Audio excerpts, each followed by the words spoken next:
আপনারা হিজাব পরলে কিন্তু সুন্দর লাগবে, কিন্তু তাতে কি হয়েছে? এই জন্য কি মানুষকে দেখানো লাগবে? প্রকাশ্যে নারীদের প্রতি অশালীন মন্তব্য এবং অঙ্গভঙ্গির মাধ্যমে উত্ত্যক্ত করার অভিযোগে খালিদ মাহমুদ হৃদয় খান নামের যুবককে গ্রেপ্তার করেছে পুলিশ।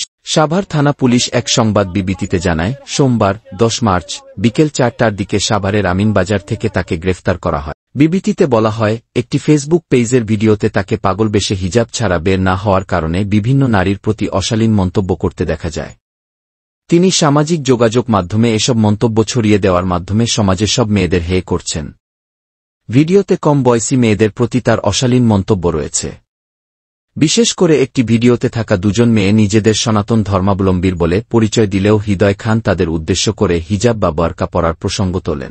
একই সঙ্গে অনেক অশালীন ও আপত্তিকর বক্তব্য ছিল, যা সমাজে একসঙ্গে শান্তিপূর্ণভাবে বসবাসরত হিন্দু মুসলিম সম্প্রদায়ের মধ্যে বিরোধ সৃষ্টির অপচেষ্টা।